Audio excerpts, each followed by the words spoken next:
Not long ago, at the 36th Space Symposium in Colorado Springs, some high-ranking generals of the US Space Command said some quite interesting stuff about the future of space warfare, which should make us all really attentive. They were talking about how a potential future space conflict might look like and what the US Space Force can do now in order to have the high ground in such a conflict. I have the high ground! So is such a conflict really inevitable, and how exactly would it play out? Let's ponder some scenarios.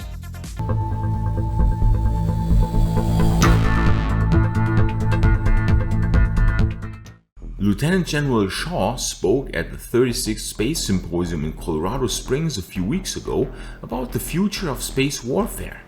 And he wasn't really shy, speaking openly about some different scenarios and how a future space conflict would even look like, and also about the weaponry to be used. He also was very blunt about the potential opponents that the US would be facing. And now the prize question: which nations or nation could it be? That's a tough one. I was surprised to find that it's neither Austria nor Switzerland nor Romania, but nay, Russia and China. Wow, who would have thought that? Lieutenant General John Shaw just spoke it out as if it was the most obvious thing in the world, which it actually is, so he wasn't even trying to hide it. And what better place to speak about such stuff than in Colorado Springs, where the secret underground Stargate base is located in the Cheyenne Mountain complex, as we all know. But even though the real enemies of a space war won't be the Goa'uld or the Ori, they still shouldn't be underestimated, as General Shaw reminded us in a very friendly, yet at the same time also charmingly brutal way. He said in a keynote speech that if a satellite came under attack, depending on the circumstances, the appropriate measures can be taken.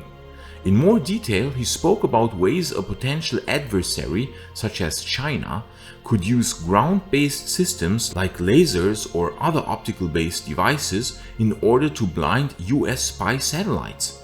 It doesn't directly have to be anti-satellite ballistic missiles that would destroy the satellites completely. Blinding the satellites or disabling them with high-powered laser pulses would already suffice in order to render the US basically blind to reconnaissance from space.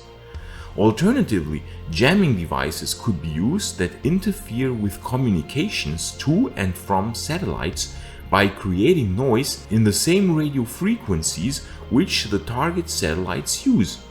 Air Force Secretary Frank Kendall said on the same symposium that it is impossible to overstate the importance of space-based systems to national security. He was also again brutally blunt about the adversaries of the USA. Kendall, who was sworn in late July as the civilian leader of the Air Force and the Space Force, said that the United States is in a long-term strategic competition with China. The implications for space are significant, he said, as China has moved aggressively to weaponize space. Of course, the US isn't sleeping here. So how could the US prevent China from disabling or destroying US satellites? Well, this is kinda classified, but last year the Space Force said that it had deployed an advanced ground-based communications jammer made by L3Harris that could be used as an offensive weapon to disrupt enemies' satellite transmissions. Chris Kubasik, L3Harris's vice chairman and CEO, said there should be more awareness of the risk of an attack against a satellite precipitating a broader conflict. I think it's the biggest threat facing our nation, he said at the Space Symposium. A war in space would be detrimental to society because satellites play such a central role in everyday life for most people. In his own words, if you think of the impact of a war in space and how it impacts something as simple as our cell phones, navigation, supply chain, logistics, healthcare, I think it is a serious issue, and I think we have to continue to talk about it. Oh, and I'd be really happy if you'd subscribe to our channel here, as this would tremendously help us to continue making videos on everything space related. Thank you very much in advance. But satellites could also be disabled in other ways, namely by means of cyber attacks. Travis Langster, Vice President and General Manager of Comspoc, a company that monitors space traffic and tracks orbital activities, said that the military's reliance on commercial satellites for communications makes them very likely targets of enemy jammers and cyber disruptions. So what can the US do now in order to minimize this risk? Well, of course, some solutions were also put forward at the symposium. One idea was to make space networks more resilient by using a diversity of satellites in different orbits, complicating an adversary's ability to launch an effective attack. Another idea was to additionally have more and smaller satellites that wouldn't make for some juicy targets such as large satellites would. The DoD's Space Development Agency is looking to demonstrate what it hopes will be a more resilient space architecture. They are working to deploy a proliferated constellation of small satellites in low Earth orbit as an alternative to the traditional large and expensive satellites that the DoD has traditionally flown in higher orbits that had much smaller numbers. But of course, that comes with other problems. Near-Earth space will be getting more and more crowded.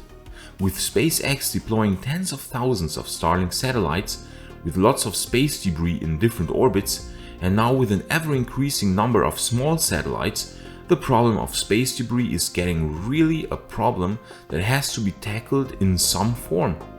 It is for that reason that the Space Force recently decided to back the development of commercial orbital debris removal systems. Major General Deanna Burt, Vice Commander of the Space Force's Space Operations Command, told an audience of space traffic management experts that active debris removal is essential to address the growing population of objects in low Earth orbit that pose a threat to government and commercial satellites. She said in a keynote at the Advanced Maui Optical Space and Surveillance Technologies, or AMOS, conference on September 15th, "We need to pick up debris, we need trash trucks, we need things to go make debris go away. And I think there is a use case for industry to go after that as a service-based opportunity. Orbital debris is a job for companies," she added, "because a government-led effort would cause some to believe the technology will also be used as a weapon to disable active satellites." It's good to see that the Space Force is actively thinking about space debris removal and how to support private companies that would want to enter this new business branch. And it really cannot be overstated how important that is. As of October 2019, the US Space Surveillance Network reported nearly 20,000 artificial objects in orbit above Earth, including 2,218 operational satellites. It's now certainly above 3,000 operational satellites already, because a lot of Starlink satellites have been deployed since then. However, these are just the objects large enough to be tracked. As of January 2019, more than 128 million pieces of debris smaller than 1 centimeter, about 900,000 pieces of debris with 1 to 10 centimeters, and around 34,000 pieces of debris larger than 10 centimeters were estimated to be in orbit around the Earth. Just think about this. This is insane. And especially the larger objects have to be tracked at all times, because if not, a collision with a spacecraft would be catastrophic. That is, by the way, another reason why reusability is so extremely important. Most of these orbits are such that they will decay over longer periods of time, meaning that the largest part of the space debris problem will sort itself out, since there is still a tiny bit of atmospheric friction in low Earth orbit. Thus, the space debris will over long periods of time fall back to Earth and glow up at re-entry into Earth's atmosphere. So we just need to switch to full reusability and not throw even a single piece of debris away. That is also a big reason why fully reusable rockets such as Starship are so extremely important. Not only because it will be game-changing for cheap access to space, but also because with a fully reusable heavy lift rocket such as Starship, the space debris problem will almost sort itself out, at least for the lower orbits. For the higher orbits, active space debris removal will be very important, and we all want to avoid the Kessler syndrome. This would happen if two large objects would collide, and thus in turn the debris caused from that collision would cause other explosions, which would lead to a chain reaction and a cascade of disintegrating satellites with ever more new increasing space debris until we would actually be trapped here on Earth. In this case, there would be so much new space debris created that access to orbit would be not possible anymore. Imagine how insanely stupid that would be. A race trapped on their own home planet because they were too stupid to realize in time not to throw everything away into orbit. We would certainly be the laughing stock of the galaxy. Now, in order to avoid that, it's really good to see the Space Force not only pursuing war-related activities, but also supporting space debris removal companies. I mean, we aren't fans of the war stuff anyways. We're talking about it because obviously generals are talking about it, but we sincerely hope that it can be avoided. Nobody wants a cold war, but a hot war is much, much worse. So if it has to be saber rattling and gestures of might and power over the next decades, it's still a lot better than a full-out space war. However, this is why it's important that the US remains on top of space technology. Luckily, thanks to SpaceX, we don't really need to worry about that. SpaceX's Starship basically gives the US the absolute high ground in space. I have the high ground! China will need at least 10 years, probably even more, in order to catch up in that regard. Oh, and the moon, of course, will also play a crucial role here. Having the high ground with regards to moon colonization will also be extremely important in order to keep China in check. So this was a bit more of a war-heavy episode, as I said. I don't particularly enjoy talking about it, but it has to be because, not engaging with that topic won't make it magically go away. Oh, and for all those crypto and Bitcoin fans among you, I have started a new YouTube channel on that topic, link to the channel in the description, and I would be super happy if those interested in Bitcoin and crypto analysis and price predictions would subscribe to this new channel. Thanks a lot in advance. So then, thanks as always for watching.